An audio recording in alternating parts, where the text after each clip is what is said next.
Gajah. Wah, kurang semangat. Gajah.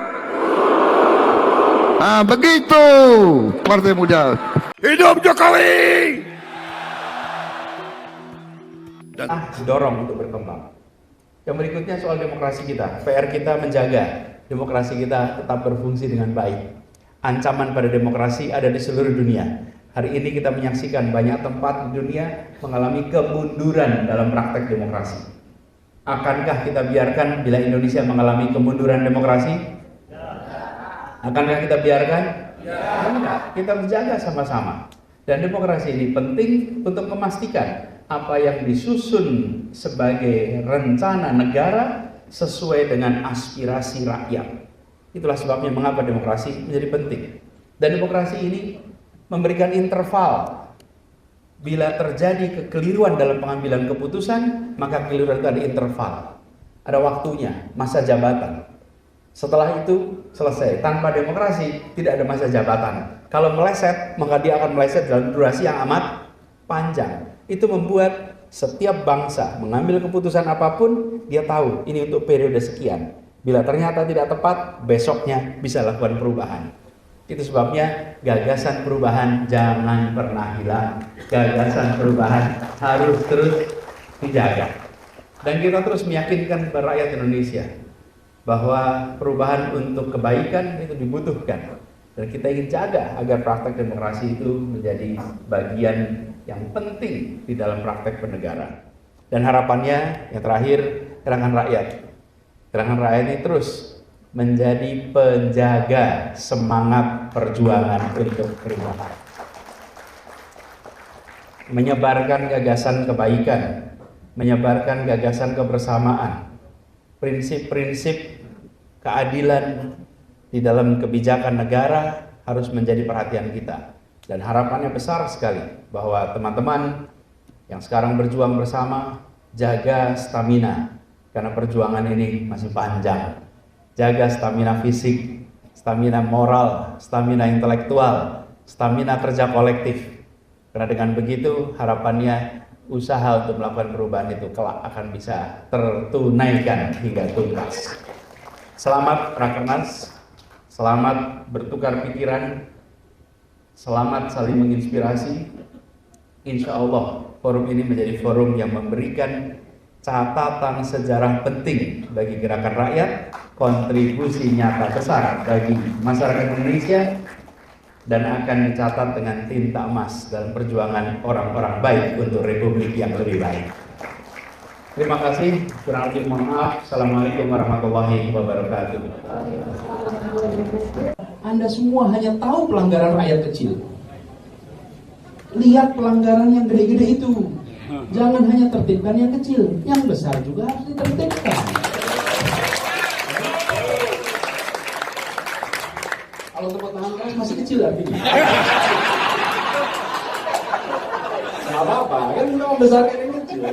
Syaratnya untuk kami harus kuliah dulu. Soal lulus atau tidak soal lain.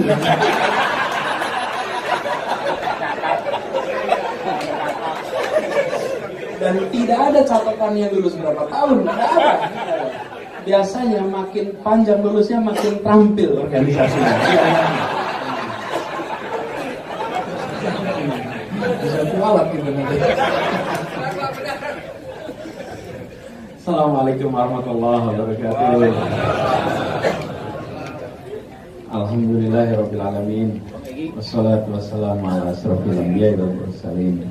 Sayyidina wa habibina wa maulana Muhammad wa ala alihi wa ashabihi ajma'in. Amma ba'du. Pertama, alhamdulillah kita panjatkan puji syukur kepada Allah Subhanahu wa taala. Malam hari ini menjadi malam istimewa bagi kita semua di sini. Dan bagi saya khususnya, alhamdulillah karena rumahnya dipakai oleh kami. Jadi tadi Pak Nazarudin mengingatkan, Pak Nazarudin ini pertama kali, karena sebelumnya kalau di Menteng biasanya di rumahnya Pak JK, tapi tahun lalu Pak JK sudah ngasih warning, Haji Warni. Karena itu tahun ini diikhlaskan lebih dulu di sini daripada rumahnya Pak. Sebetulnya karena beliau lagi di Turki, itu bukan lain-lain gitu. Jadi alhamdulillah.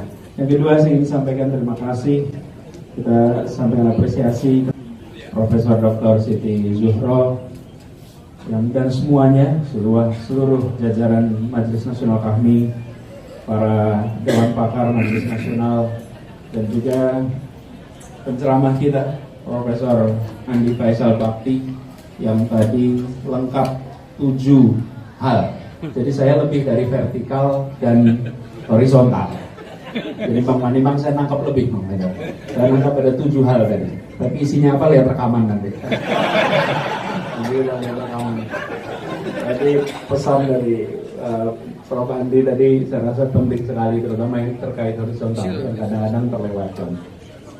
Yang terhormat di sini banyak sekali senior-senior kita, kalau disebut satu-satu cukup panjang, Pak Jampar Hamzah, mungkin ada Bang Ismail, Bang Egi, semuanya kalau disebut satu-satu panjang. Dan ketua tadi disebutnya Bang KY ya, ketua Komisi Yudisial Bang Aidil, dan juga hadir Bang Hamdan Zulfadi pojok sana.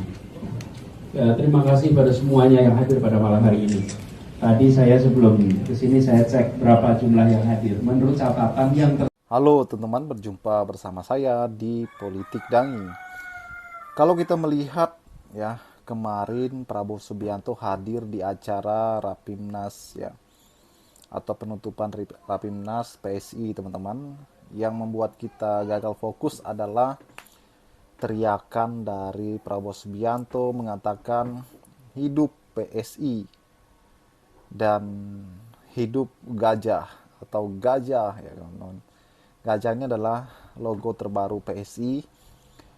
Teriakan dari Prabowo Subianto ini sama persis teriakan bagaimana ia mengatakan hidup Jokowi ya pada saat itu. Ini seolah-olah menggambarkan bahwa Prabowo ini benar-benar mendukung penuh Jokowi dan keluarganya. Apalagi saat ini PSI itu adalah ketua umumnya adalah anak Pak Jokowi ya, Kaisang. Dan PSI ini adalah partai kecil teman-teman. Kalau Gerindra kan adalah partai besar. PSI ini adalah partai yang identik dengan Jokowi ya. Namun sayang Jokowi juga saat ini belum menyatakan masuk sebagai kader PSI. Itulah yang dipertanyakan banyak orang ya. Bagaimana Jokowi sebagai istilahnya itu adalah identik dengan PSI, namun beliau juga tidak masuk di dalamnya.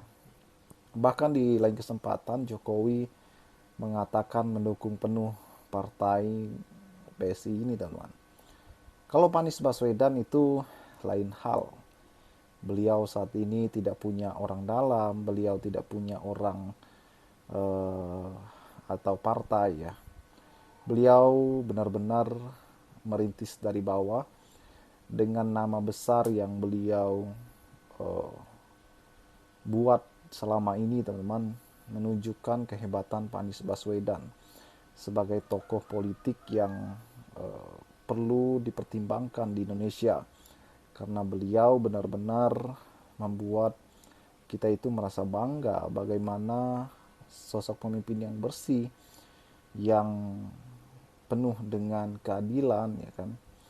Beliau mengajarkan kita juga tentang berdemokrasi dengan baik. Bahkan kerap kali beliau mengatakan bahwa beliau adalah oposisi yang akan mengkritik pemerintah teman-teman.